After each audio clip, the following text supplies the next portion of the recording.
Hi everybody, welcome to my quick intro tutorial on how to work with Pytorch. As I said in my last lecture, from now on we're going to be working with Pytorch rather than numpy.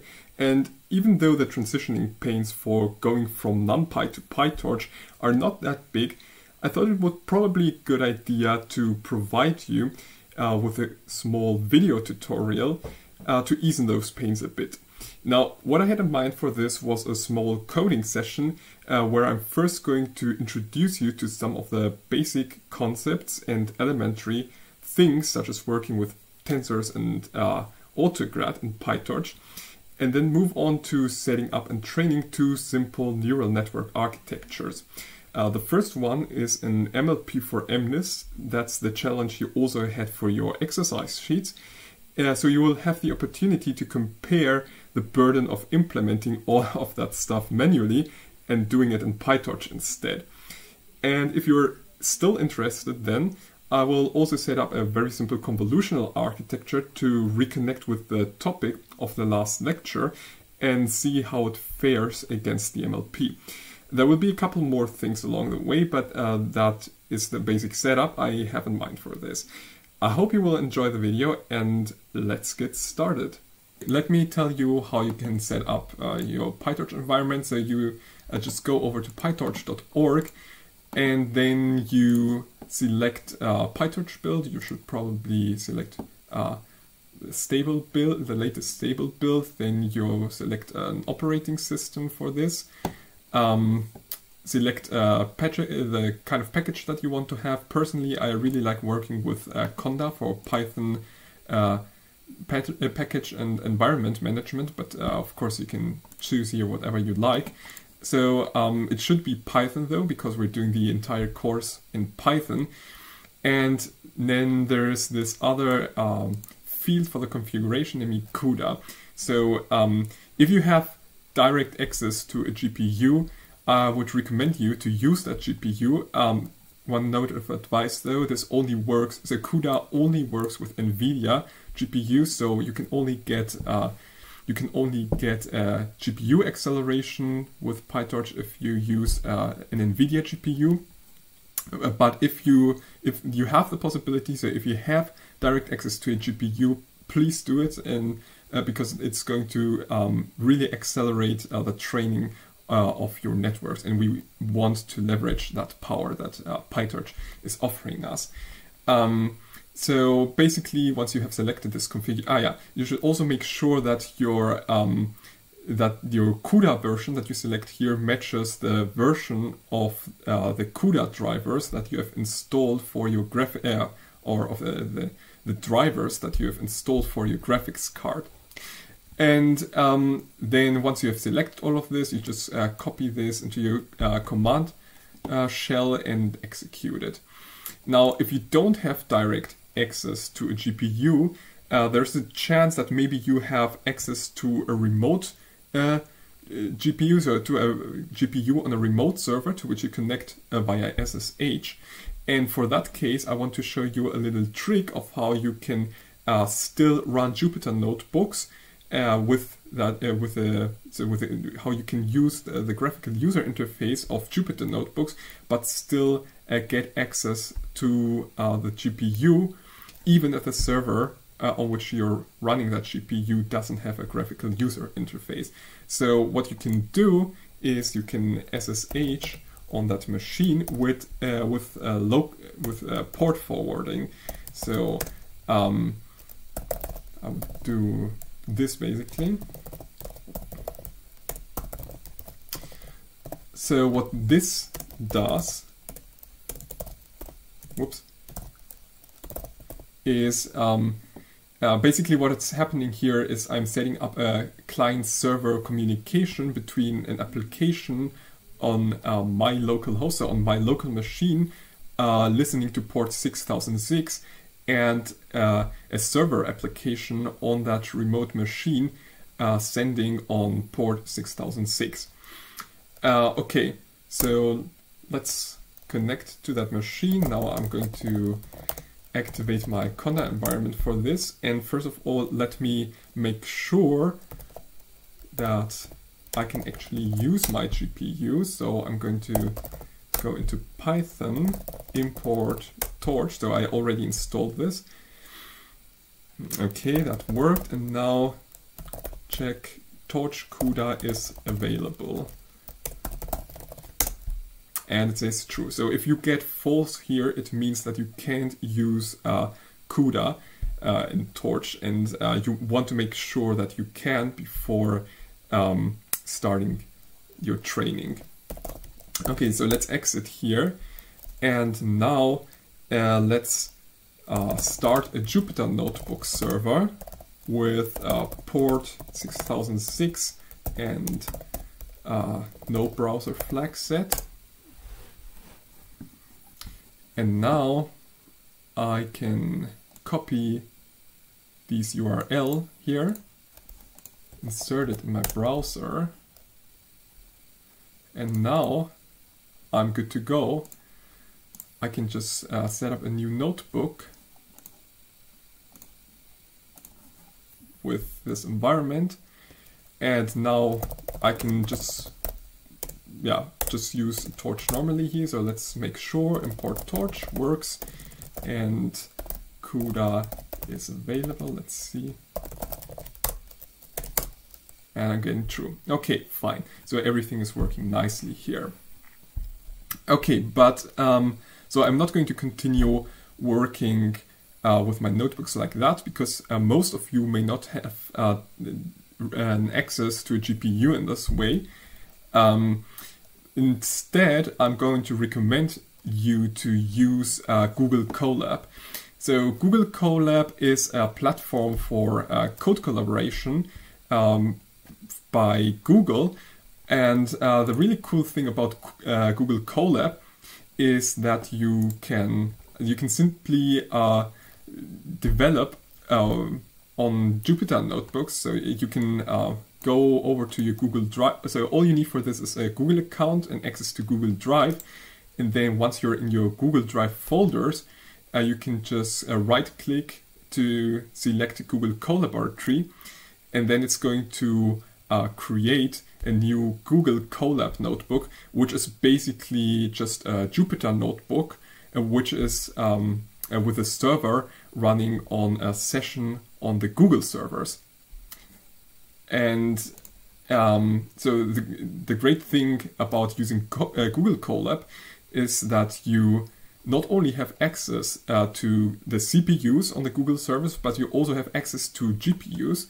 So in order to use the GPU computing power, though, you have to select a GPU runtime. So you have to go over here to runtime and change your runtime type. So you see by default, hardware accelerator is none. So you have to go over here, select GPU, and then confirm this. And then you'll start a new runtime on the Google servers with GPU access. You can also select TPU, which stands for Tensor Processing Units. So TPUs, in theory, are even better for training neural networks than GPUs, because they're in a more specialized architecture. However, the last time I tried using TPUs in Google Colab, I think it was still in an early beta version, and it was really cumbersome to get this to work. So I don't know how this is now, but if you don't want to lose a lot of time on getting this to work and on configuration, I'd recommend you just go with GPUs for this, and it's probably going to be enough for all the exercises that we have. All right, so just select GPU, save this, and then if it doesn't connect you automatically to a runtime session, you will have to click over here, and now you see it's connecting. And now it's connected, and it's allocated those resources on the Google server. So now here you can keep track of the sessions and how much RAM is being used. Okay, but now let's get coding. So first of all, as you can see, pretty much any library that you need is going to be available here. So for example, I can now import Torch. And yeah, and now let us just quickly make sure that I actually have access to those GPUs. And I get true for this, so yeah, perfect. So I have access to the GPUs. Nice. So maybe before we get started setting up a neural network, let me give you a quick overview of what you can, of some of the basics for working with Pytorch. And I think the most basic thing that you need to know here, so let me first import numpy here, and maybe another couple of libraries that I'm going to use later. System and time. Okay. So, so in NumPy, you know, we work with arrays, right? And a very simple way to define a float array, for instance, would be to do something like this. The type float. And this would give me a two-dimensional NumPy array. So in Pytorch, we can do the same thing. So in Pytorch, we can also work with arrays, but in Pytorch, the arrays aren't called arrays anymore, such as in NumPy, but they're called tensors. So you already know that, already know that word from the last lecture we had. And so the way to define a float tensor in Pytorch, which looks like that NumPy tensor, would be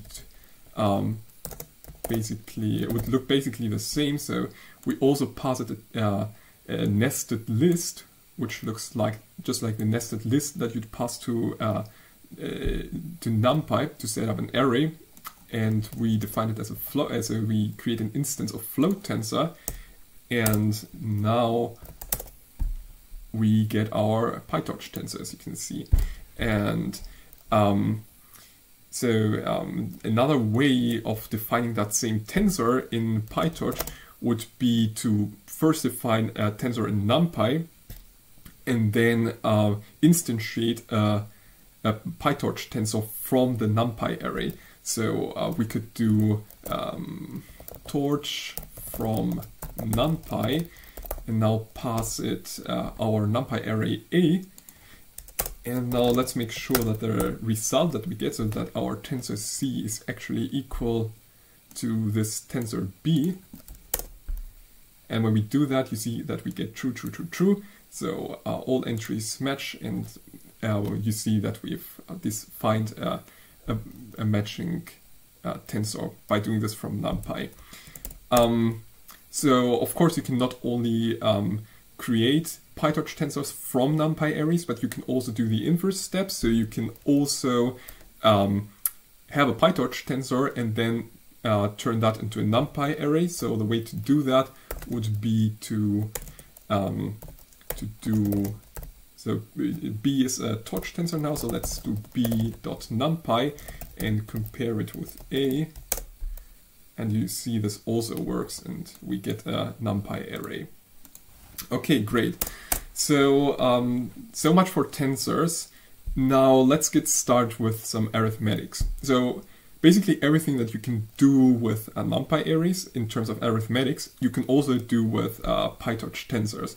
So for example, I don't know, let's say we have this, tensor B that we defined earlier, and now we want to do pointwise multiplication of B with itself. Let's go with that. So, or actually, let's go with this.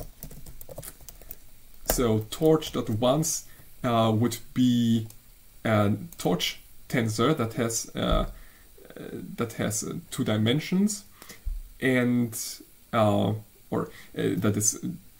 has order 2, so it has 2 axes, and on each axis it has 2 entries. So it's a 2 times 2 tensor only with ones. And if we multiply B using the star operator with torch once, we would expect Pytorch to do pointwise multiplication, so each entry of b is going to be multiplied with the respective entry of torch once, so we should get b again. And you see that this is true, so it does what we'd also expect from a numpy array in the same situation. And of course, we don't have to do it like this. We can also just multiply it with a scalar value, for example, and then that scalar value will be multiplied with all entries from the tensor. Maybe to verify this, let's do it like this. So we multiply first this 2 with torch once. So we get a torch tensor that has only 2's, and this should be the same as multiplying with b times 2. And you see again that this is true. And well, pretty much the same applies also to sum. So you see I can do this, for example, b times blah blah, b plus 2, and we also get the same result. So we can use all these basic operators in the same way that we do in numpy. Okay, so now what about the dot product? We can do that too in Pytorch. So I don't know, let's have this vector b. Yeah, let's just do the dot product between b and itself. Okay. And now you see this doesn't work because Pytorch expects 1D tensors, but now it got 2D and 2D tensors. So if you want to do a dot product, you need to have a vector-like representation of your tensor. So what we can do here, since we know that my array is 2 times 2 dimensional, or 2 times 2 array, I just reshape it to be just a 4-dimensional vector with 4 entries. I do the same over here. And now you see the dot product works. And let's just make sure that this is the same that we would get by if we did this with numpy. So let's take that other array and do the same thing. I think this also works in numpy. Check. Reshape -1, and we get the same result. Great. And by the way, you can do this, so you can have this mode of reshaping in Pytorch as well. So instead of writing 4, you could also write -1, and then it would flatten your array. So this also works if, let me give you an example. If you, let's say we have, let's say we have 2 times 3 times 2 tensor, and now I want to reshape this, into, now if we want to reshape this to into a tensor that has shapes 6 times 2, so we want to join those two axes into one single axis. So we could do it like this, and you see that we obtained the desired shape. But another way of doing this would be to say reshape to -1 and 2, and then Torch is going to infer that for this dimension, it needs to the dimensions need to be, or for this axis, the dimensions need to be 6. And if we do that, you see that we get the same result. Okay, great. Maybe one last thing that might be interesting to you. There's this function that I really love to use, which is called torch einsum. And what this function does is basically it can take any number of tensors. So let's say b and b, for example. And you can pass it in index representation. Basically, it's called einsum because it uses the Einstein sum notation, and you can pass it an Einstam sum notation. So for example, something like ij to nothing. So this would be an equivalent way of writing my dot product for B, so what we had here with itself. So I mean, the cumbersome way would be to first reshape it into one-dimensional array and do the same thing over here, and then you know, we state the indices over which we sum and the respective indices that we get for the result. And since the result for the dot product is a scalar, we don't have any indices on the right side, so we just sum over I, and we get I forgot the comma over here. And we get this result, which, if you remember, is the same that we got by applying the dot product here. But of course, we can also do this for higher dimensional tensors. So, for instance, I could do this without reshaping. And I could simply say ij and ij and map this to nothing. And you see we also get the same result. And now, for example, matrix multiplication, I could just write like this. So to get the matrix multiplication of B with itself, I could go over elements ij from the first tensor, elements jk from the second tensor, and then I sum over j, and I get a result with indices ik in the result tensor. So this would be matrix multiplication. Okay, so yeah, I think this is probably enough for the arithmetic basics. So now let's maybe get to the reasons why we want to use Pytorch, which is automatic differentiation.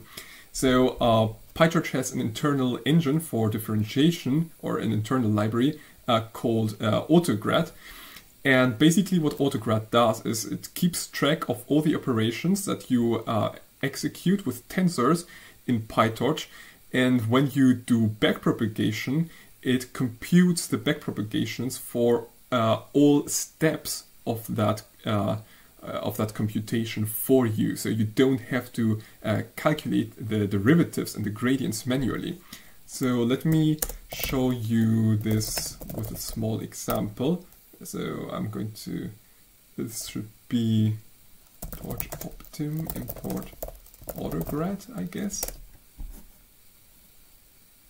Oops, from torch optim, obviously.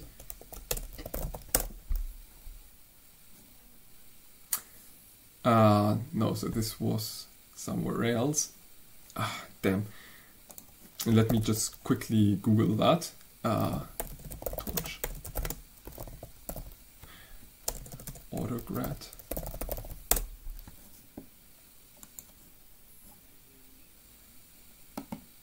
Ah, yeah, okay, so what I actually wanted to have is from torch autograd import grad. Yes, that worked. Okay, great. So now let me first define a tensor. Let's just go with a very simple tensor, and okay, let's call it y hat. And let's define another imaginary target tensor. That's maybe going to look like this. 0 to 3, so that would be the result that we would want to have. And now this, let us define a mean squared error function, y and t, which returns the torch.product of y minus t dot product with itself. And so this would be a way of defining mean squared error, without mean actually, but it doesn't matter. Okay, and now so let's define a manual derivative for this with respect to y hat, just to be sure. So let's say manual grad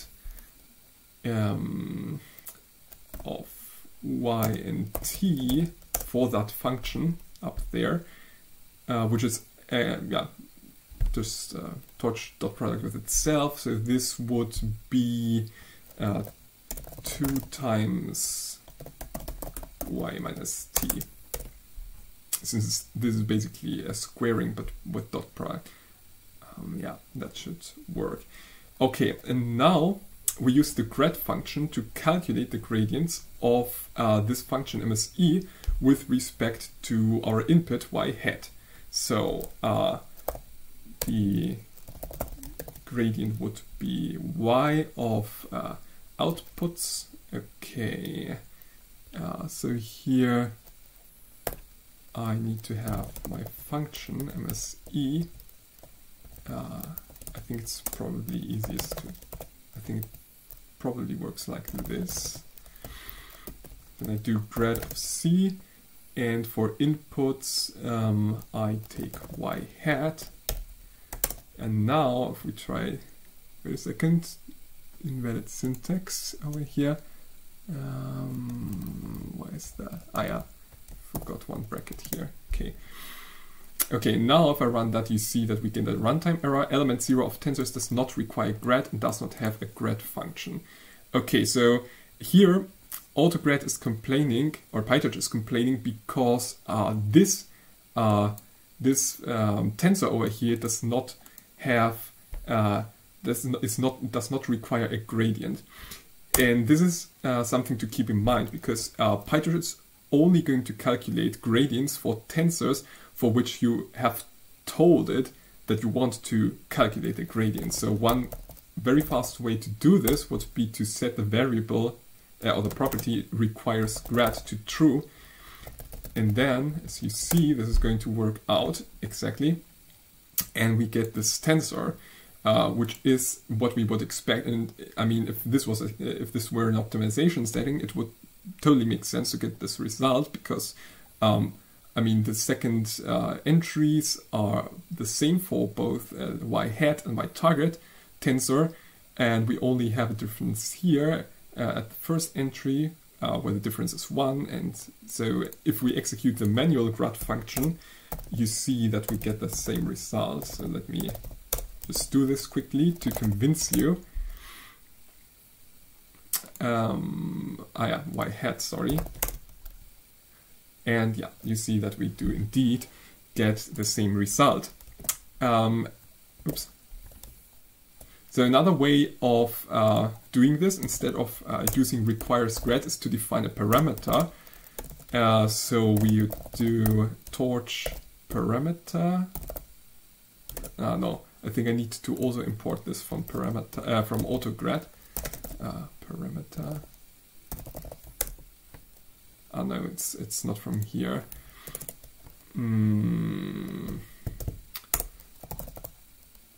It's maybe from torch. I think it's maybe from torch. Oh, wait, let me try this.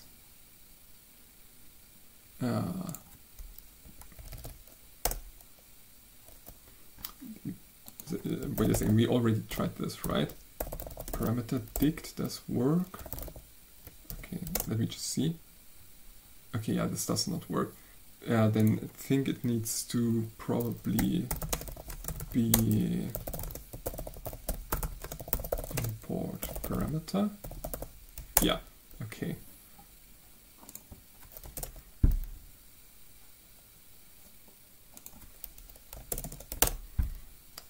So, okay, let me just delete this, comment this out.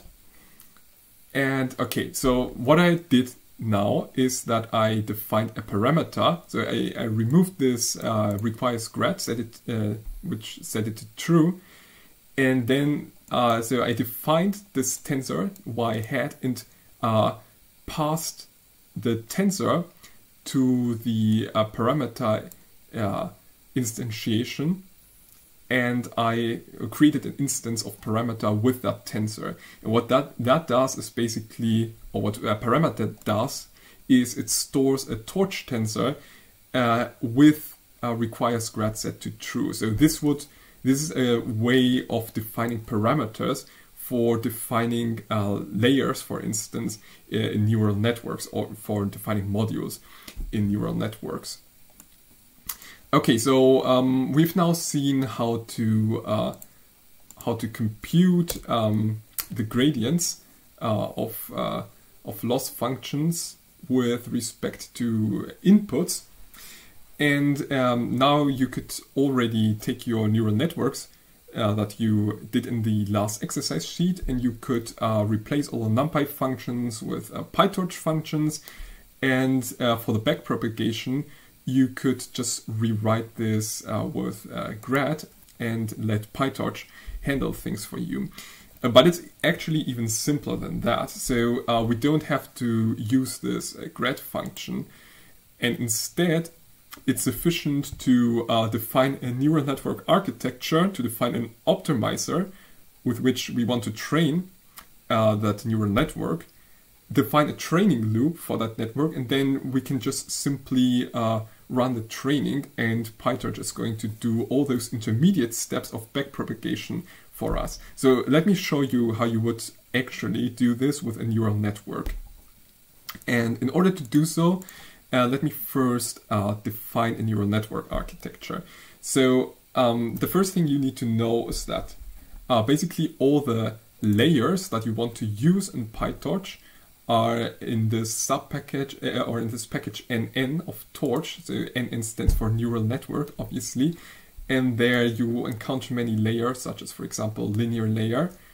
No, I'm not going to import that, but let me import a couple more things. So I'm also going to import NN functional as F. So this is this NN and F is a coding convention that's usually used for Pytorch.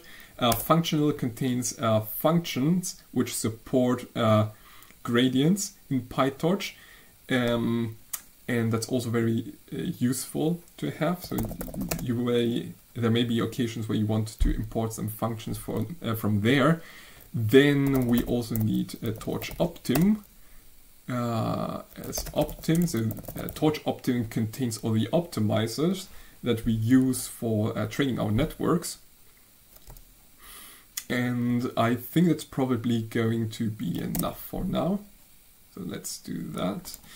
And now let us define a neural network architecture. So basically in some other, so if you have ever worked with TensorFlow before, you may know that in TensorFlow there's a distinction between layers, for example, and models.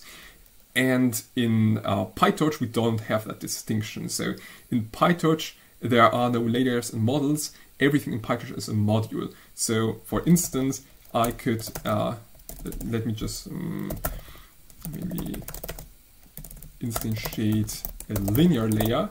So a linear layer is in order to instantiate a linear layer, we need to provide in features. So this would be the number of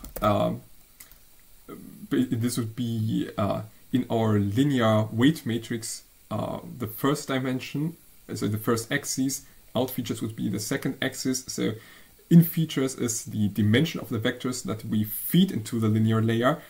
Out features is the dimension of the vector that we get out of that linear layer. So for instance, we might have something like 20, out features 10. So this would project a 20-dimensional vector onto a 10-dimensional vector. And we can define this, and now we can check what instance this linear layer has. Whoops. And you see that FC is an instance of NN module. But this is also the case for full networks that you define. So we wouldn't have to define a special, we wouldn't have to define basically a succession of layers in order to be able to train a network.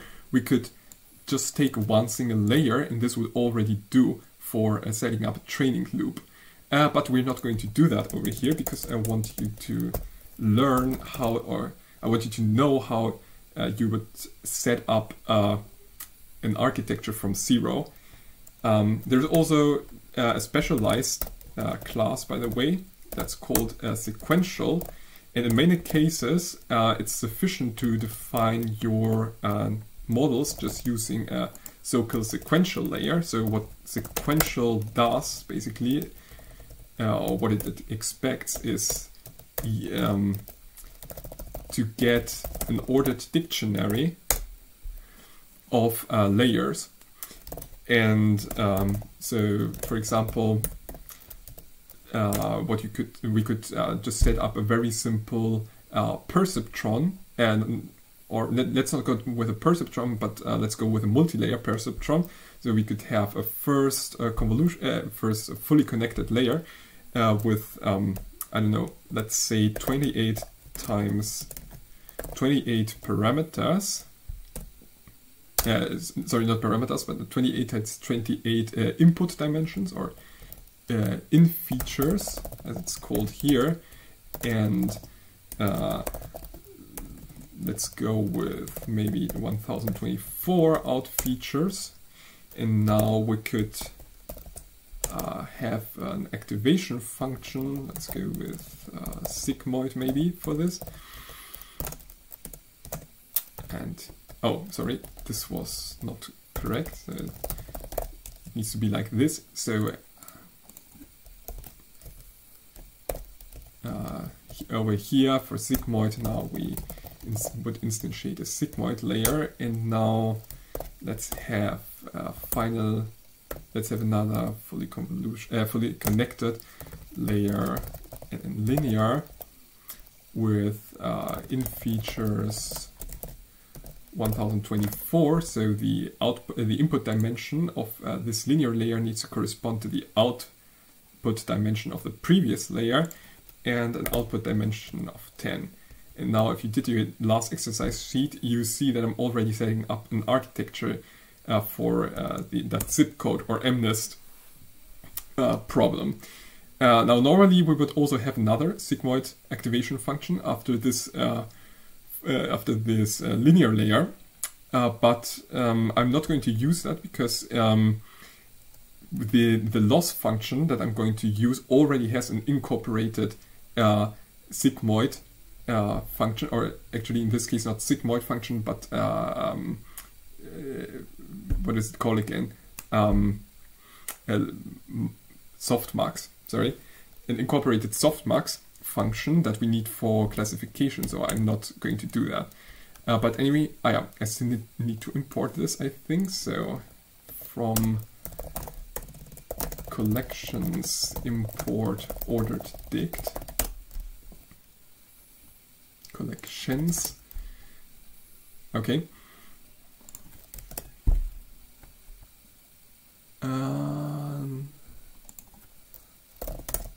Features equals 10. Okay, and now you see that we've set up this sequential architecture. And now if we look at what we have, you see that we get a listing of all the layers that we have in this sequential module. And well, we have named layers. So this is I've called my first layer here FC1, which is a linear layer. Second layer sigmoid, which is a sigmoid activation. And I've called my third layer here FC2, which is a linear layer.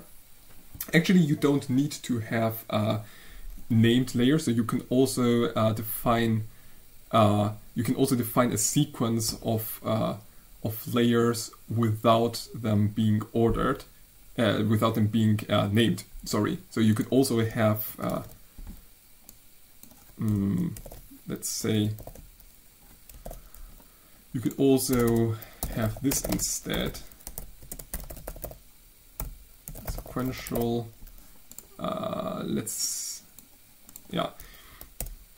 So let's set up an array list, called layers with in linear 28 times 28 1024 sigmoid and nn linear 1024 times 10, and now we can pass these layers, and as you can see, that's also a valid way of defining a model. But now if we look at the overview of the model, those layers don't have names anymore, but just indices. But it's quite useful to use named layers actually, because if I can, for example, now access individual layers by, I think it was like this, model dot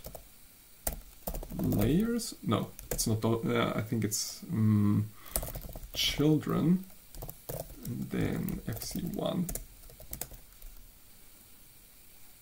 Ah, yeah. Okay, this is a generator object, so I still have to transform it into a dictionary. Okay, maybe let's not do that right now, because I want to get to the actually interesting stuff, namely to training this network. There's one more thing I want to show you involving the defining of modules, so the defining of neural networks though.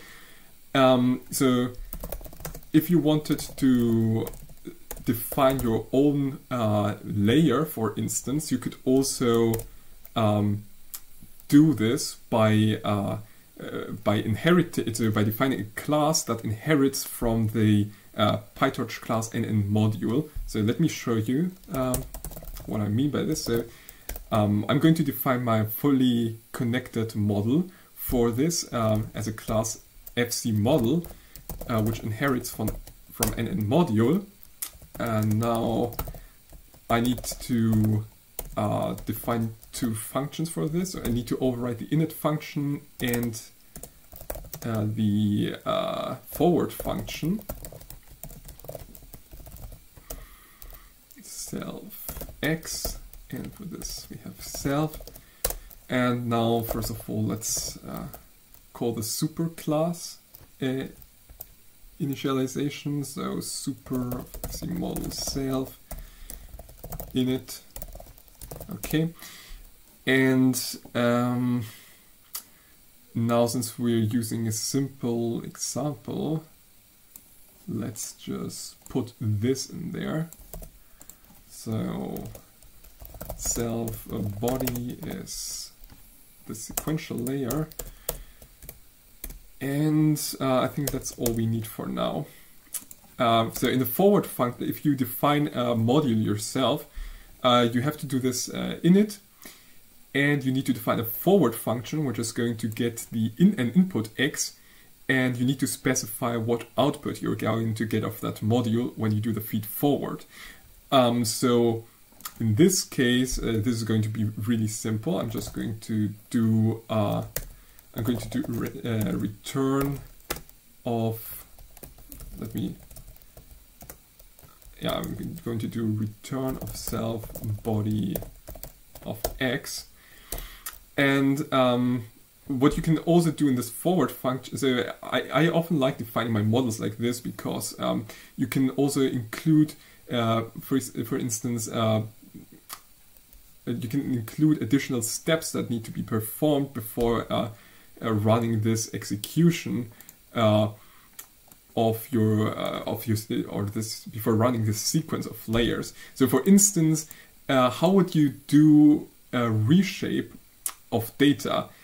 You can't do that with a layer. So if let's say we got an input that was 1 times 28 times 28 dimensional, you will have to do this reshape like this, and then pass on your modified x to this sequence of layers. So I'm going to write that down already, because I know that I'm going to need this later.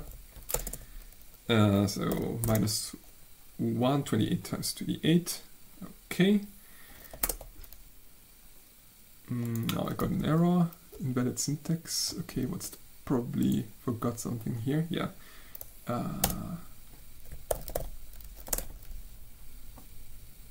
And still getting invalid syntax because I'm missing another bracket. Okay. Great. So now let's just create an instance of this class just to be sure that everything works. And that worked. Nice. Okay, so now we've defined a model, but now we also need, so actually maybe before defining the model, I should have imported the data. So I already told you that this was going to be for mnist data. So you shouldn't be too surprised by the dimensions that I have here, but nonetheless, maybe it would have been better. Anyway, let's do that now. So for this next step, I'm going to import another library called Torch Vision. And so the great thing about this library Torch Vision is that it already includes lots of data sets and even pre-trained models, such as, for example, VGG16, VGG19, and ResNet 50, which we can use. But it also includes data sets such as the mnist, and it's much easier to just use them with the Pytorch, or to interface with those data sets through Torch Vision, rather than having to download them yourself and then writing a handler for accessing your data. So let's import Torch Vision. I'm going to need a few other things. I'm going to import Torch Vision data sets as data sets. I'm also going to need import. I'm going to need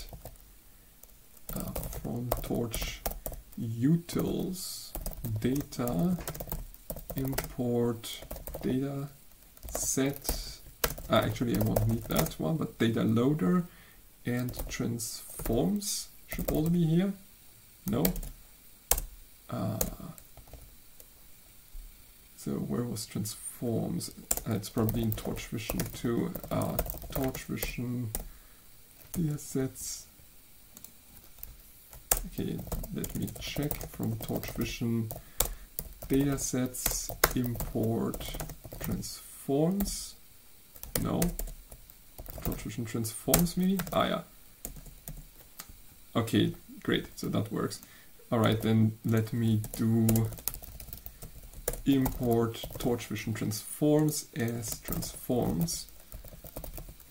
So those are transformation functions that we can apply on our data before feeding it to our network, as you'll see in a minute. Okay, so now it's really simple to get your training data. We just do data sets, and as you see, there is this, we can use this mnist class for setting up an instance for interfacing with our data. And what this needs, let me see. Okay, so it needs a root directory. I'm just going to call this data train. It's going to set the two. So this specifies whether you're using the training data set or the testing or validation data set. And now we can already pass transform. Maybe let's first set download to true. So if you haven't already downloaded the dataset, this is going to download it for you for the first time. So let's do that, download true and transform. Okay, so here I need to insert some transform, and I'm going to define my transform like this, transforms, compose, and now I'm going to concatenate to transforms. So first of all, transforms to tensor. So this is going to turn my data into tensors. And then I'm also going to need transforms normalize. And for this, I'm going to need a special normalization. I think maybe I still have it somewhere here. No, too bad. Okay, so originally I was just going to look up the values for the normalization here, but actually I changed my mind. So instead of looking the values up, I'm just going to calculate them manually. because that way you're going to see how you could calculate them yourself, and it's going to be much cleaner anyway. Okay, so in order to do that, I'll still have to import this data set though. So let me do that. Download will have to be true, obviously, because we want to download it, and transform. So here I'll just need transforms to tensor. Okay, let's do that. And now you see it's downloading the data, and it's done. And now we have the data. So yeah, that's really nice. Really simple way to interface with the data. And now we also need a train loader, which we're going to use to fetch the data from that data set. So let's see, data sets. For this I need the data loader, and I pass the data set, train data. Whoops. Batch size I'm going to set to the full data set now. Because I just want to calculate the mean and the standard deviation for now. So as soon as I build the true data loaders that I use to feed on my network, of course I'm going to use a different batch size, but for now let's just use this. Okay, shuffle I don't need. So let's do that. Okay, and now I just need to get my batch next iter of train loader. Now I get my data points x and my labels y from the batch.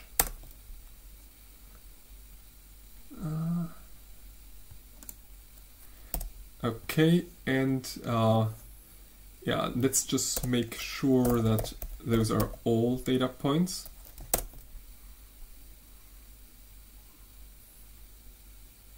Okay, so that's 60,000 data points, so we're working with the entire mnist data set, training data set here, so that's fine.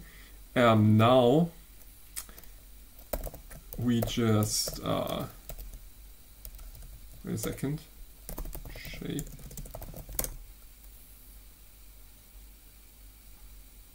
Just want to make something sure here. Ah, yeah. Okay. Okay, so now I just compute the average and the mean. So mean, sorry, the mean and the standard deviation. So torch mean of x and torch standard deviation of x. That should do it. It's taking a little while. Okay, that's it.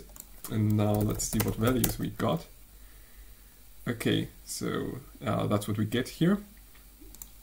So now we can plug that into our normalize function, use that transform here, and of course for the test data we do the exact same thing. So here we do the same thing, and we change the train flag to false, because then we're going to get the test data instead of the training data.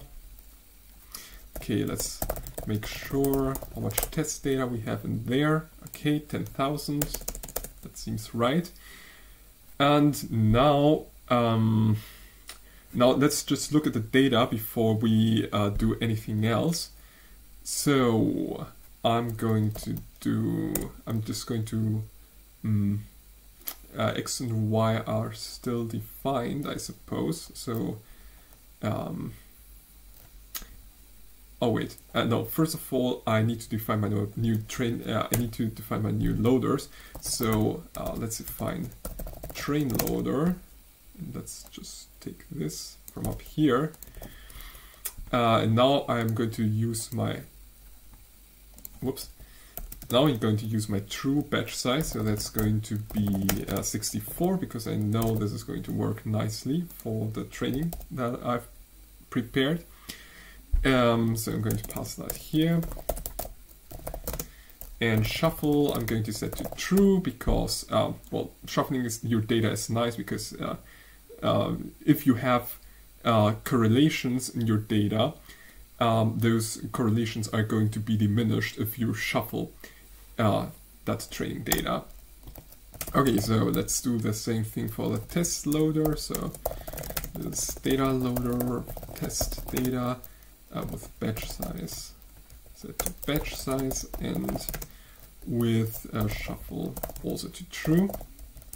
Okay, and now let's get one sample from our data loader. So let's do xy is next iter of train loader. Or actually I'm going to do this, yeah, let's do it for train loader.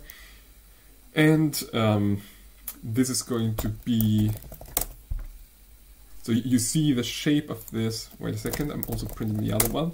Okay, so the shape of the X is 64 times 1 times 28 times 28. So I have 64 samples from the batch size. So in Pytorch, the first dimension is also always going to be the batch dimension. And we also have 64 labels, of course. The second dimension for the data in Pytorch is usually going to be the number of channels.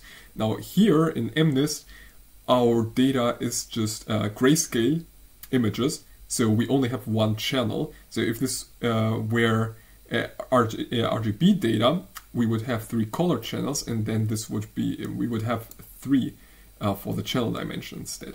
And well, this is just height times width, so these are my 2 pixel dimensions. Okay, so now let's just get the first of those x's, and I'm going to use imshow of x0. Should probably also use the right color map, so gray, and I'm going to for the title I'm going to use my label, my 0th label, so y0. Yeah, I still need to import pyplot, so let me just do that really quick. Pyplot SPLT. Okay, now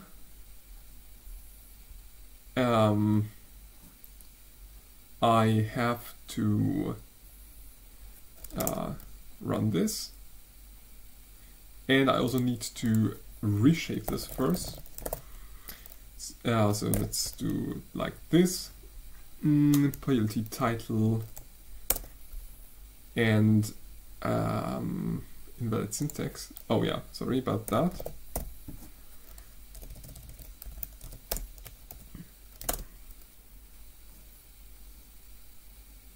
Yeah, of course, I'm being stupid here. This must be 28 times 28, of course. And yes, so now you see we get an image of a 2. And so this is a bit hard to see here, but the title is tensor of 2. So yeah, since the return, since the label is a tensor, if we just wanted to get 2, so the value inside that tensor, we would just use item, and then everything works nicely. So now we have as title just 1, which matches the image. So okay, the data seems to be fine. Okay, so what do we need to do next? We need to use these, so we need to do one, I think before we set up a full training loop for this model, we should do a single optimization step. And, oh, by the way, this is incorrect. I just noticed this needs to be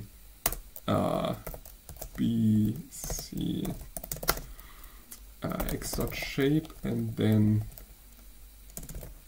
B 28 times 28. And now it should be correct. Okay. Okay, yeah, so let's just do one sole optimization step before we do the entire training loop. So what we need to do, obviously, is first of all, we define or we create an instance of our model. Then we get a batch of our data. So batch is next iter of train loader. Whoops. Train loader, and then xy is batch. Okay, and now we feed. So the first step is the feed forward step. So we feed the x into our model. Then the second step is calculating the loss of the output we just computed. So yeah, now I need something else. So I need a loss criterion, and since we are working in a setting where we want to predict 10 categories, we of course use categorical cross-entropy. So we use cross-entropy loss for our criterion, and now this is a criterion of output, and of our target y, so that's going to give us the loss. Let's just make sure this works. Okay, great, so now we've calculated the loss. Next step obviously is to backpropagate our loss to compute the gradients for all parameters in our network FC model, and that's really simple. We just call the backward function on loss, and that's already going to compute the gradients for all our parameters.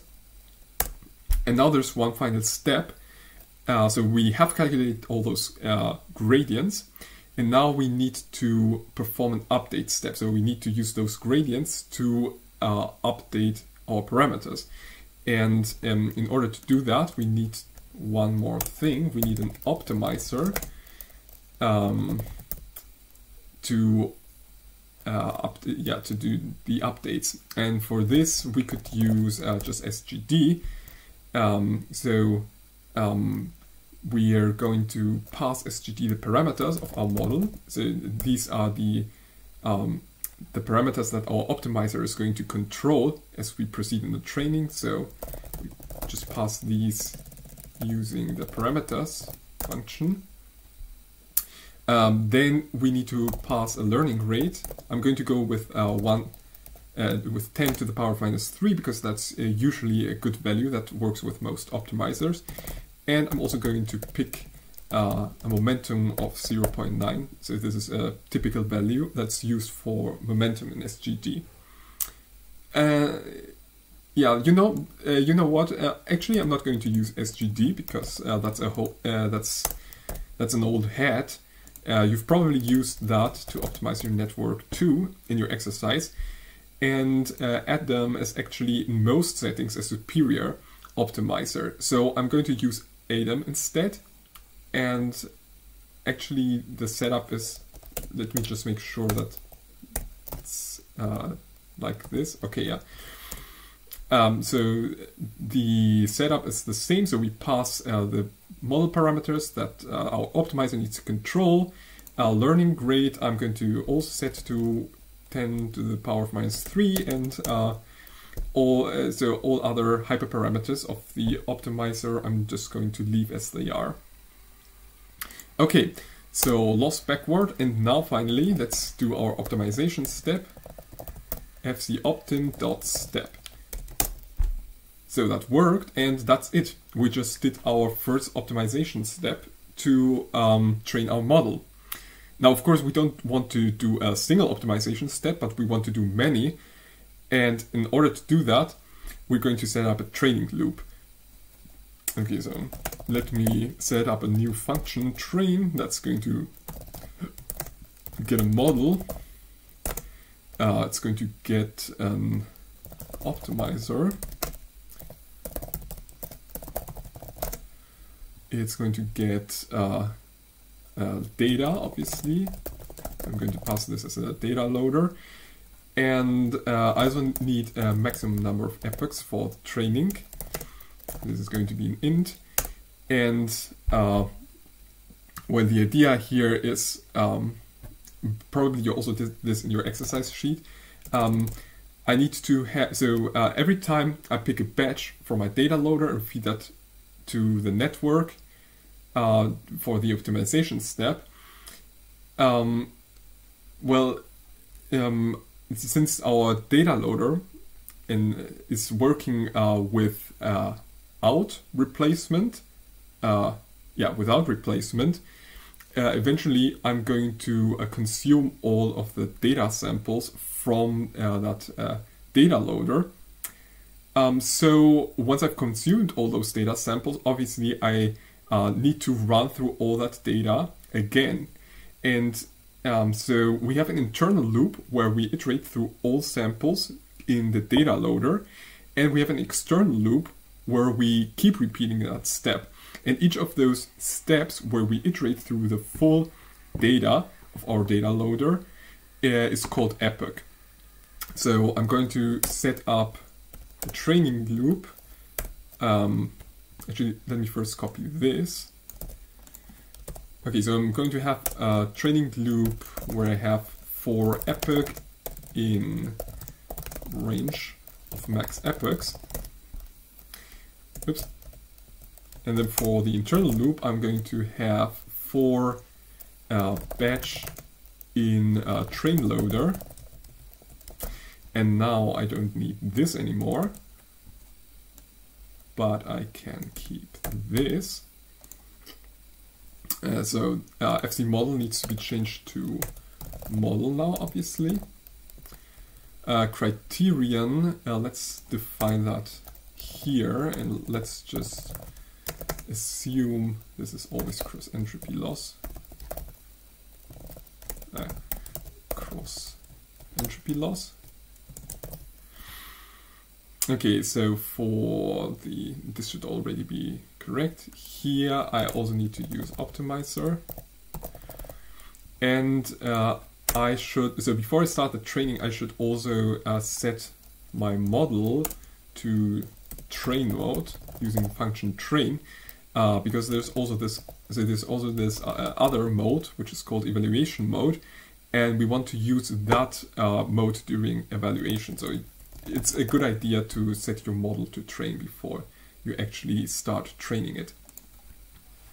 Okay, so I think that's pretty much it. So this would already be a valid training loop, but of course I want to keep track of a few things. So let me set up a list here, losses, which is going to keep track of all the losses we have during the training. So I'm going to append my loss after each step. And I also want to have some text output to keep track of that loss and probably also of the accuracy. So let's do this every 50 steps, because this is going to be a bit expensive. So IDX in enumerate train loader. So I'm going to get the index of the current batch. So if batch IDX modulo 50 equals 0, and then I'm going to prepare some output here. Okay, so what do we want to track? Obviously, we want to keep track of the epoch. So here we want to have epoch, and this should be max epochs.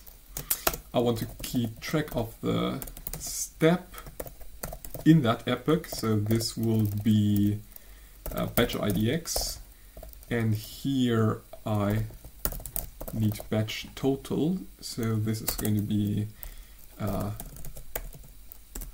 batch total. This is going to be the length of our train loader. Oh, by the way, this shouldn't be train loader, but data. Almost forgot that. Okay, and now we finally want to have our loss. So yeah, here I'm just going to use the current loss, and I'm going to format it as a 6 fractional digit float. Okay, and finally I also want to keep track of the accuracy, which I'm going to format as percentage with 2 fractional digits, and that's it. Yeah, so I still need to calculate the accuracy, obviously. Okay, I'm going to define 2 counting variables here. So this is going to be samples total 0, samples correct 0, and then I'm going to calculate, so I'm going to, let me see, so samples total is going to be increased by length of y, and samples correct, yeah, for this I need one more thing, so y hat is going to be torch argmax. Okay, so let me explain this. So the outputs of our network are right now. So if we feed in 64 samples, the outputs are going to be a 64 times 10-dimensional tensor. So for each of those samples, we're going to get a 10-dimensional output, and the values we're going to have those 10-dimensional vectors for each sample. We want to interpret as probabilities of getting that the respective digit. Okay, so the first entry would be a probability for digit 0. Second entry would be probability for digit 1, sorry, and so on. And so we want to know we need to first find the maximum value among those, and then out of those, so for that maximum value, we need to get the corresponding index, which is going to give us the digit.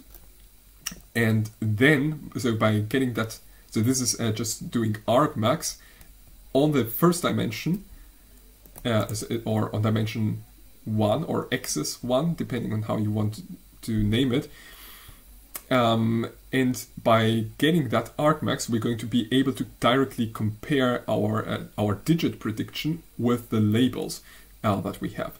So I'm just going to do torch argmax on our output for dimension 1, and now I can calculate how many samples are correct by comparing y hat to y, so to our targets, and this is going to give us a list of true, true, false, true, and so on. So every time those two match, we're going to get a true. Every time they don't match, we're going to get a false. And since true is 1 and false is 0, we can just use torch sum to sum over all those and define, and that's going to give me the number of correct samples. So down here, in the output, what I want to, so in the output to calculate the accuracy for that batch, I'm just going to, I just need to divide the float of samples correct by samples total, and that's going to give me the accuracy. And now, one final thing, I want to return the losses after completing this training. And that's pretty much it. So now, let's see if this works. So we already have this defined. Let's do it again. So we take these definitions here. Now FC losses is going to be the output of train on FC model, FC optim And for data, we're going to pass the train loader and max epochs. Let's just go with 10 for now, and this should probably be enough. Oh yeah, sorry, I forgot one thing. I still need to do a carriage return here. That's the reason why I use this std out right in the first place. Okay, so let's rerun that. Okay, and now I screwed up the calculation of the accuracy because I forgot to add a plus here. But I didn't want to include you in, I didn't want to show you the bug finding here. So let's repeat this, and now, okay, now we get something that looks more like it. I was surprised because the loss was decreasing, but the accuracy was so low. That was really strange. Okay, yeah, so now you see loss is decreasing, at least, yeah, kind of looks like, so now it seems to be slightly increasing, but our model is definitely training. So our training loop is working, and this is really great. I'm going to interrupt the training here, though, because so far we're not training with a GPU at all. So even though Torch CUDA is available, or returns true, this only means that our GPUs can be used, but it does not mean that we are actually using them. But thankfully, it's really easy to make use of your GPUs in CUDA. And so the only thing you have to do, let me just prepare some random tensor. Let's say this. Thankfully, the only thing you have to do to transport a tensor to the GPU is to call this function CUDA on your tensor. So if we do that, actually, let me also give you the output. So if we do that, you'll notice that this the tensor, we have this tensor with the values, and we have the device property set to CUDA 0. So this means it's on the 0th CUDA device that you can access. And so if we did not use that, check device, you would see that the type of the device is CPU, so the tensor would be on the CPU. And now if one piece of advice though, so if let me define one other tensor like this, and so obviously you can't mix tensors and operations if those tensors are on different devices. So if now I wanted to calculate a variable c as a sum of a plus b, we're going to get an error because the tensors are on different devices. So what we could do here is either also port b onto the GPU, or what I could also do is put tensor. So let me just show you that this works. And it does. And the resulting tensor, by the way, is also in the GPU now, as you see. So the first option, again, put the other tensor on the GPU as well. Or, second option, we could also put our first tensor A back on the CPU. And we would do that by calling the function CPU. And you see the calculation works. And if we check the device of C now, it tells us that it's on the CPU. So yeah, I don't want to tell you a lot more about it. So what you need to know is that we not only, so we need to put both our model and all tensors that we feed to the model on the GPU in order for this to work. So let me go into the training loop and set this variable here. Or set this parameter, CUDA, which should be true by default. And now, in the training loop, I'm going to check if this is true, and if so, I'm going to put X and Y on the GPU. And I'm going to do the same thing for the model by calling CUDA again.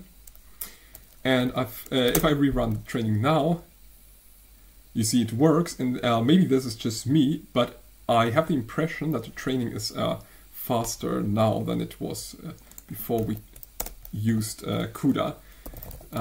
Actually, to be sure next time, let me use this to keep track of the times, and then after the training completes, I'll print this. So training took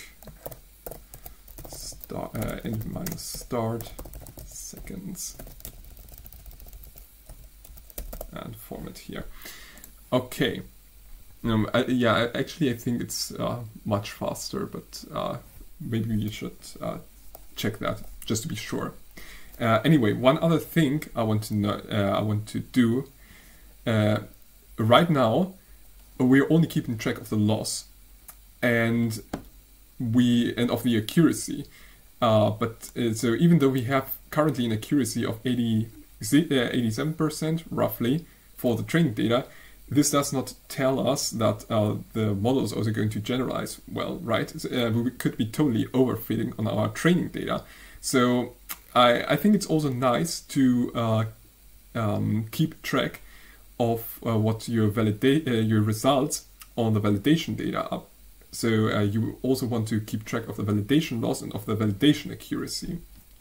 So I'm going to do the following thing. I'm going to modify my function, so I also pass the test loader here.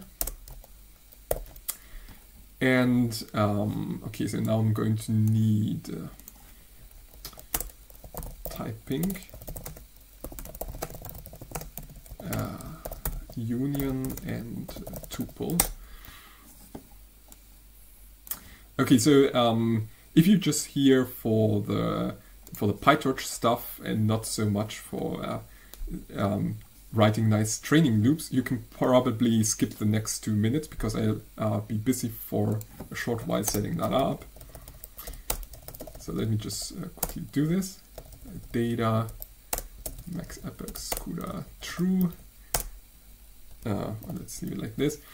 And now this is going to be either a data loader or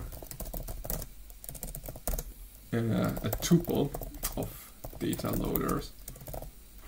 Whoops. There we go. Now I still need to do some checking here. So if is instance of data loader, if data is instance of data loader, yeah. Train loader is going to be data, so we'll actually have to set this back to train loader, and this, and hope there weren't any other uses. Nope. Okay. So this is going to be train loader, and else if we have an instance of tuple. Okay, just first of all, I want to make sure that the length of the tuple is 2. Else I'm going to erase, I guess this should be a value error. Oops.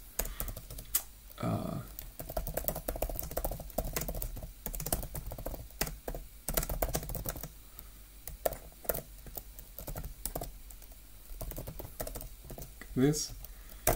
Okay, then if I have two tuples, two values in my tuple, I just do train loader, test loader is data, and now I need to check that those two are also instances of data loader. Whoops, train data, train loader, actually. is instance, no, if it is not an instance of data loader, I'm going to raise an exception. So this should be type error.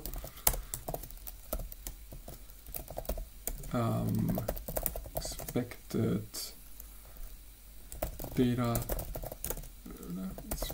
first entry data loader, but got type of train loader.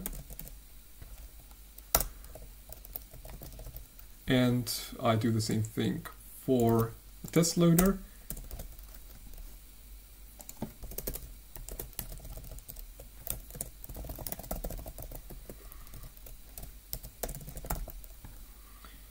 There we go.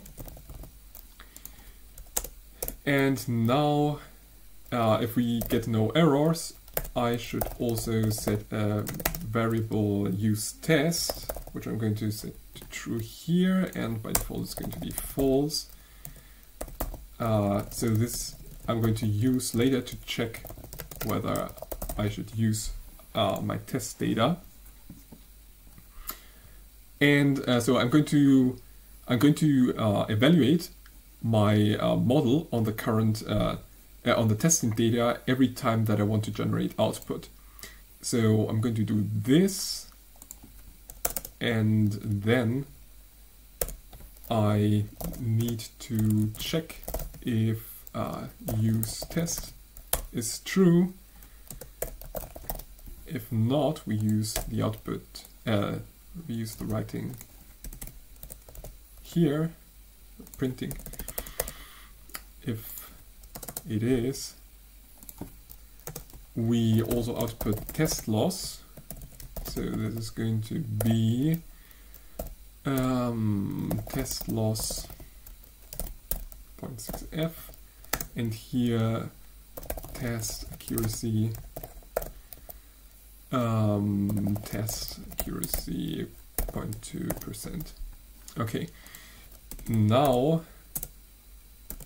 first step, getting my batch. So test x, test y is next iter of a test loader.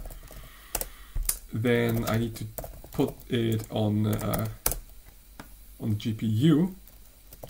So test x, test y is test x.cuda and test y.cuda. Okay. And now we do the same thing that we did in the training step. Oh, one more thing. So if we use test, we need to put our model in evaluation mode. And at the end, we put it back into training mode, like this. Yeah, so I get an output by feeding test x into our model. Now I compute the loss. Let's call this test output. Test loss is a criterion on test output and our test targets, test y. Now, obviously I don't backpropagate the loss because I'm just evaluating here, so there's no need to backpropagate.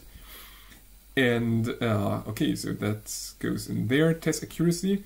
So I need to count the number of correct predictions. So that's a test y hat, and this is going to be torch argmax of test output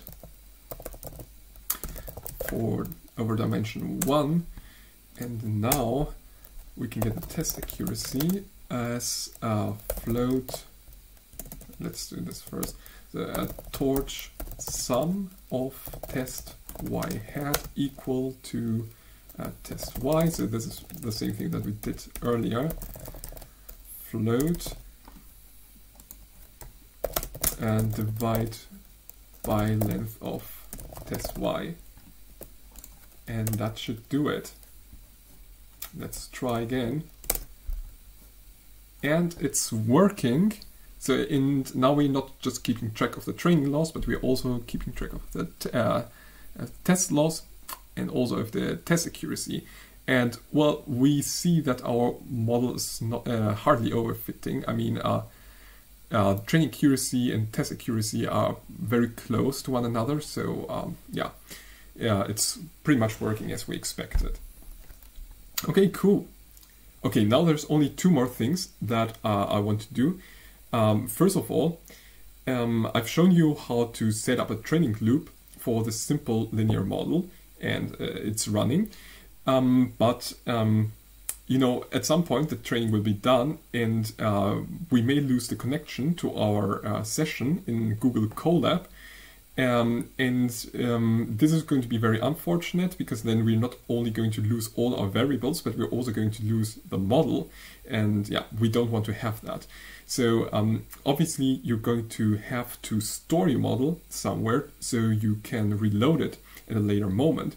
And well, if you're a data scientist, this would be interesting for you anyway, because it might be interesting to train your model for a couple of epochs, then stop the training because you want to allocate resources for training another model, and then you might want to continue with the training of that first model at a later moment.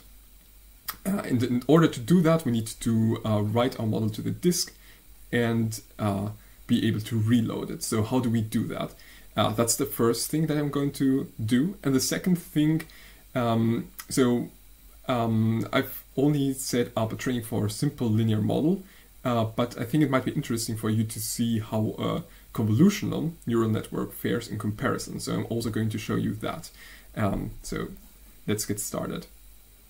Okay, so now you can see our training concluded, and so we can store our trained model. So obviously we have to store this on Google Drive. So in order to do that, I'll have to interface with the API of Google Drive. So let me just quickly import something here. I'm going to do from Google Colab import drive. Now drive mount, and I need to check this. Okay, so this is going to be content drive.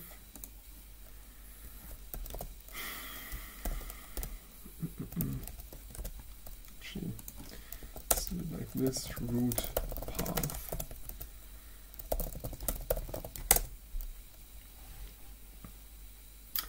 So it's mounted. And now, now I'm going to set up a dictionary called checkpoint, which is going to save the state of our model. How do we get the state of our model? Well, we can just use a state dict, which is going to return me basically the weights for all layers. So let's use for key model state dict, we get fc model state dict.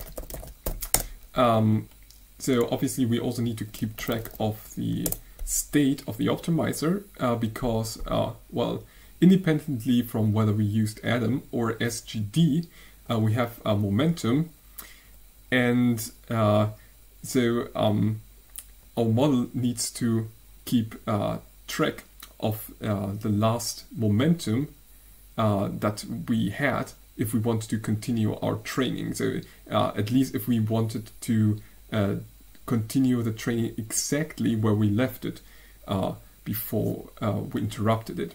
So we need to keep, and we need to also store the internal state of the optimizer. And let's, so the optimizer also has a state dictionary, and yeah, you can see it's keeping track of the state here. So let's include that too. So optimizer state dict, and here we're going to have fc optim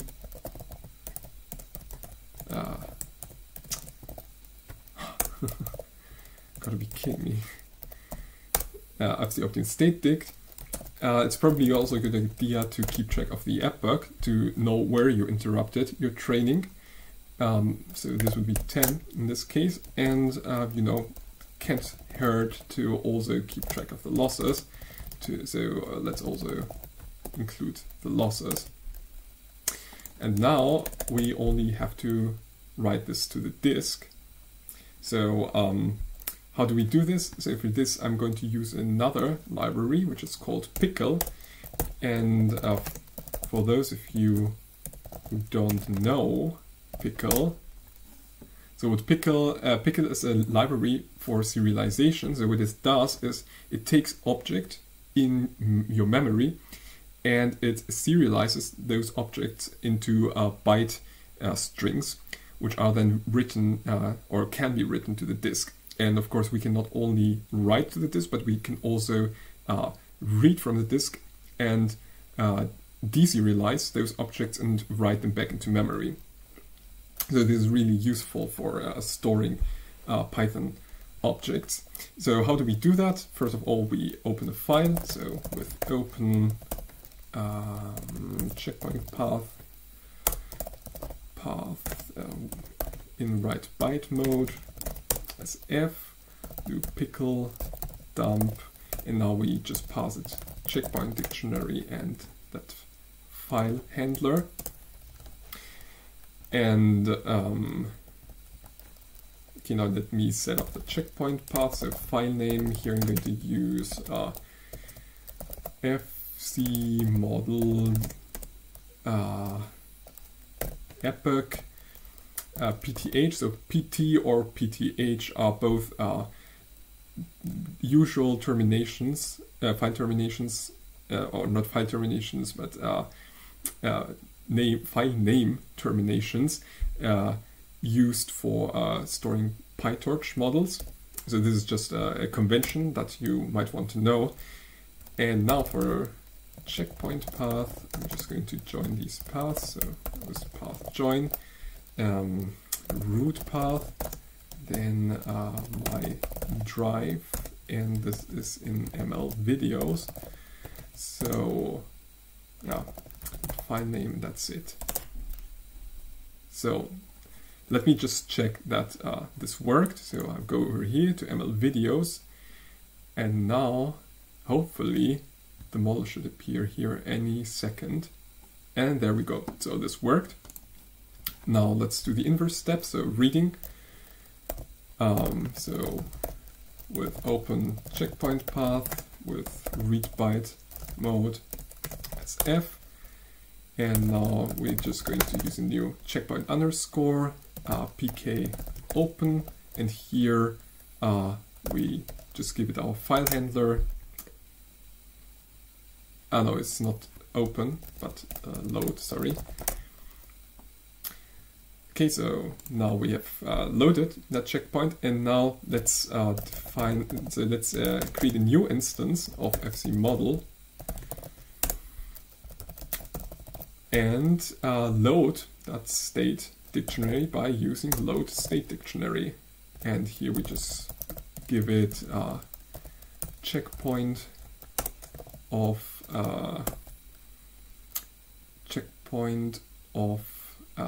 model state dictionary, and we get this message, all keys matched successfully. So you see we have indeed successfully reloaded our model. Okay, that's great. So notice just two more things that I want to do. So this is all you need to get started now, but so if you want to also have those two if you also want to see those two other bonus things, then stay with me for another couple of minutes. Otherwise, see you on the QA session, and thanks for watching. So for the others who are still remaining with me, there's two more things that I wanted to do. First of all, so here we are only computing estimates for our validation. So it's usually a good idea to not just have a train function, but to also have a validation function, which validates your model on all of your data at the end of your training. So let's define such a function. So this is going to get a model. It's going to get no optimizer, obviously, because we don't need that anymore, but we're going to need a data loader. And for criterion, we said this is going to be a cross-entropy loss. So criterion is NN cross-entropy loss. And what else? So now we just iterate over our data. So for x, y in data. Okay, now, yeah. So we should probably also have the option of doing this in CUDA here. So if CUDA x and y are x.CUDA, y.CUDA, and now we do what we did earlier. We feed x through our model, and now let's calculate the loss. So loss is criterion for output and y.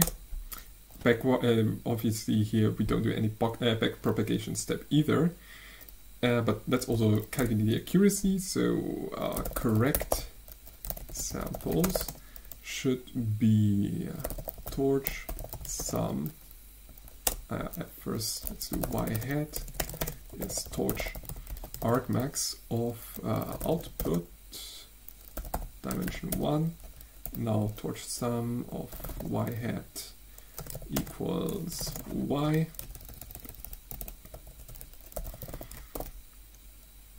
No, let's do it like this. So plus equal torch sum of y hat equals y. Wait a second, just want to make sure. Yeah, okay, this was correct. Okay, so plus equal this.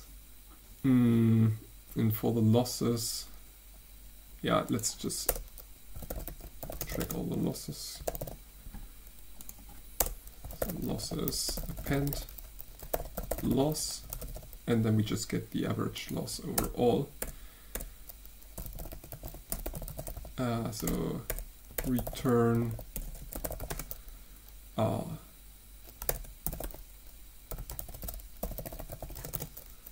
NP mean of losses. Oh, and here I still need to use item. And let's also return the number of correct samples, or no, let's return the accuracy. It's much more interesting. Accuracy, so this is float of correct samples divided by a float of total samples. So yeah, let's also keep track of that.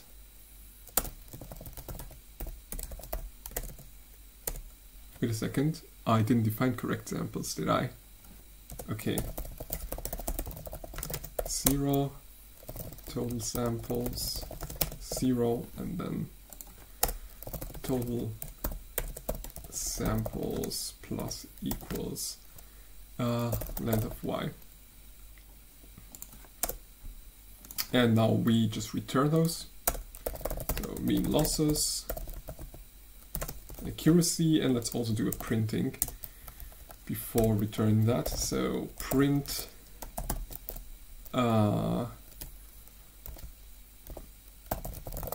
validation complete, validation loss. Let's go with mean losses, and for the accuracy, validation accuracy back. Okay. Torch and N has no. So. Okay, this needs to be module, not model. Now, there we go. Okay, so let's run the validation on our trained model. So fc model, and yeah, forgot about that. So with test loader.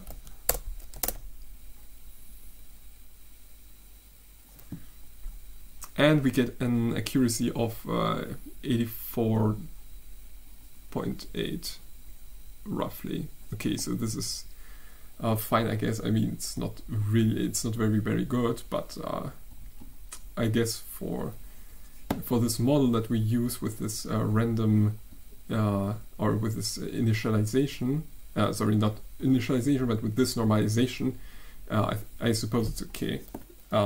I think actually the normalization that you, if you use the correct normalization, you get even better values just using an MLP. But anyway, let's do this for a convolutional neural network now. So we're going to set up a new model here, and that way you're going to get a bit familiar with the layers that you need for convolutional neural networks. So yeah, let's just do it down here. So I'm going to define CNN model, and this is going to be the same. This I'm not going to need anymore. And now, so let's set up this block structure that we also talked about in the lecture. So obviously, I'm not going to use fully connected layers anymore, but I'm going to use convolution here, and here I'm going to use ReLU. And actually, let's not use ReLU because we know that's not as good as leaky ReLU, and let's use leaky ReLU instead. So here conv2. Oh yeah, and also need my batch normalization. I'm going to do the convolution layer in a minute. Just 1 second. Okay, so here I'm going to have my batch normalization, so bn1 here. Let's have the pooling layer, so pool1. Then we change this to batch norm 2D.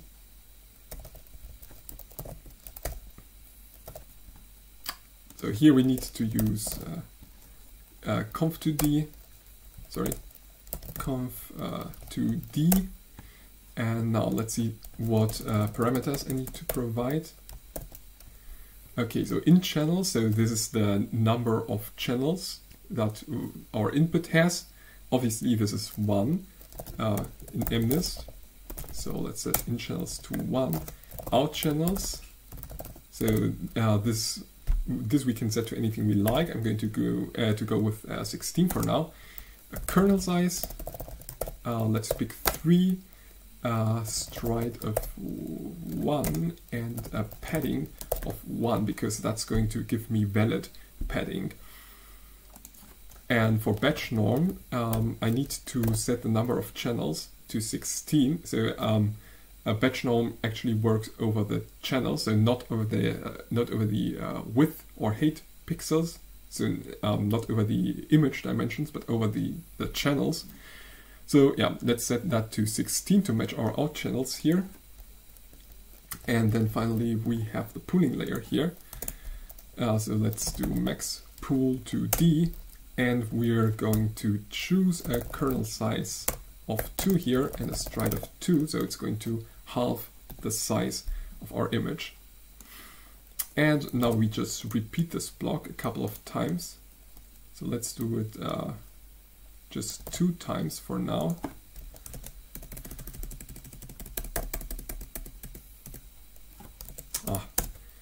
Okay, 1, 2. Okay, now we need to rename this, very important. Here to 3. Okay, and now since we need, now we need our number of input channels here at the second convolution to match the number of output channels that we have after the first block. So this must be 16. Here can we set, let's just do 32. So a very usual architecture that you'll find is just reducing the image dimensions by factor of 2, for example, but increasing the number of channels by a factor of 2, which makes sense because after each of those blocks, the receptive field or the effective receptive field of your neuron is going to be greater, so you need more specialized filters or more specialized kernels to detect to detect more features. Okay, so let's set the out channels to 32 here. This must also be 32 then. And here, let's set this to in channels 32, out channels 64. Batch norm, this needs also to be 64. And now we're already getting our first error. Syntax error. Yeah, so I think there's one too many brackets here. Let's try this again. Okay. So now let me define our model.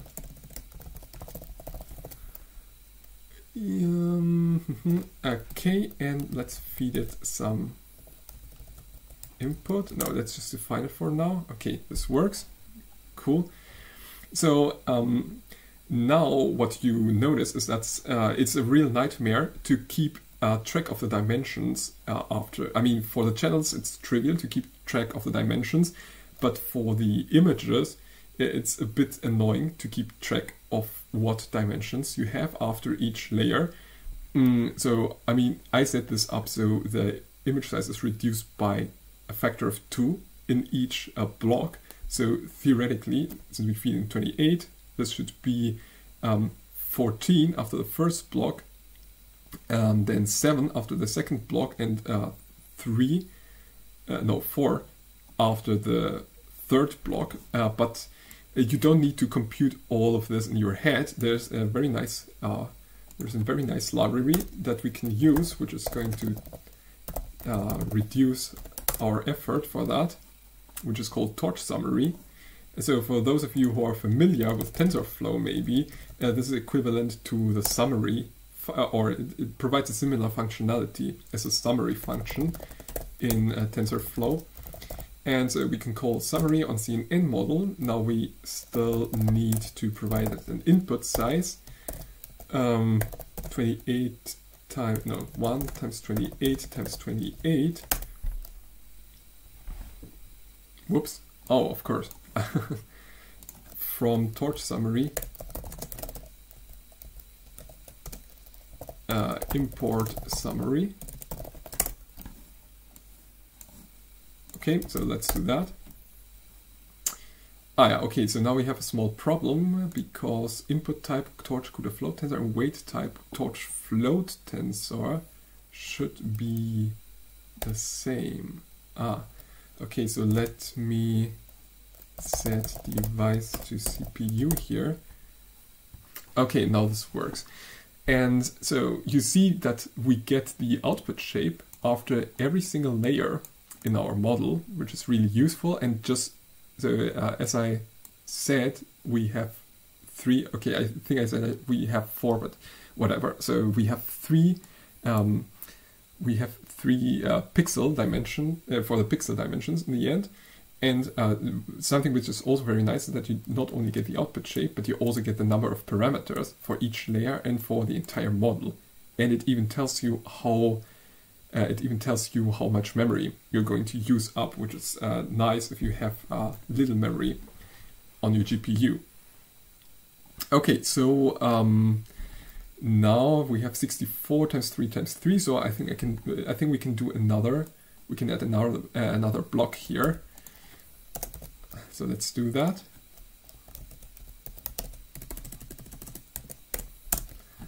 Okay, now this should be 4, 4, 4. Set this to 64. Out channels to 128. 128 here. Okay. What's it complaining about? Probably this. No. Where's the problem?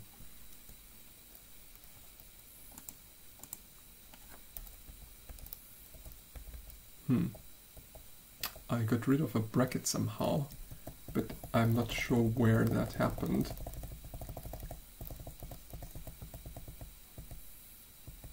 What did I do? Okay, let's just repeat this.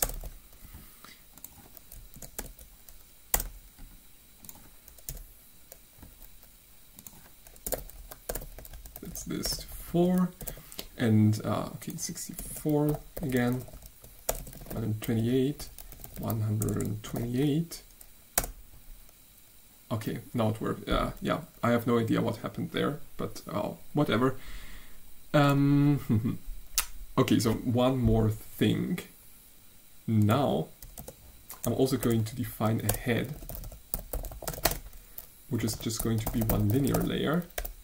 And since the output dimensions here are going to be 64 times 3 times 1 times 1, no, 128 times 1 times 1. This is going to map 128 to 10. And let's do y equals of body of x, and then return. Then I first need to reshape that output.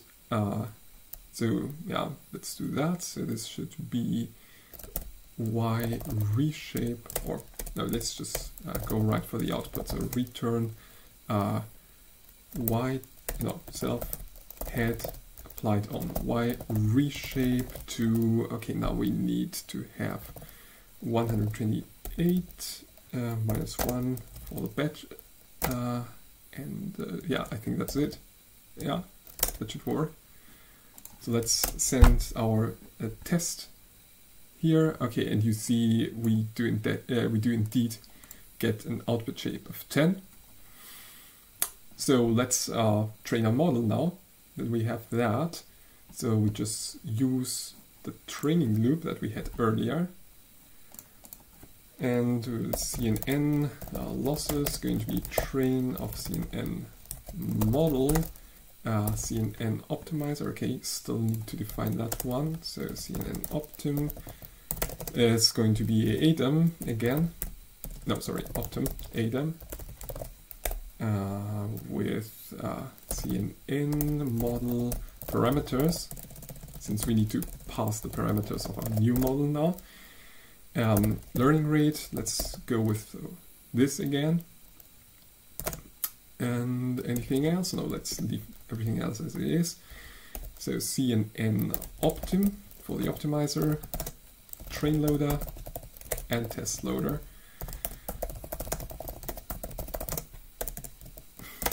And max epochs, let's go with 10 as well. CUDA set to true by default. I almost forgot about that. I still need to put my model on the GPU. So CNN model.CUDA, and now let's run the training, and you see it's running. And well, what you notice is that the training is really much faster than for the linear model. So not faster in the sense of how many steps we do per or how quickly we execute those steps, but in the sense of how quickly our model converges. And I mean, you can see here that we're already at an accuracy of roughly 95%, and our test accuracy is at 96% more or less. So we're not even overfitting, which is pretty awesome. And that's it. I hope you enjoyed the video. In case you want to retrace some of the steps that I did, I've put a link to the Google Colab notebook that I used in the description of this video. I hope to be seeing most of you in the Q&A session, and until then, stay safe, stay healthy, and see you. Bye.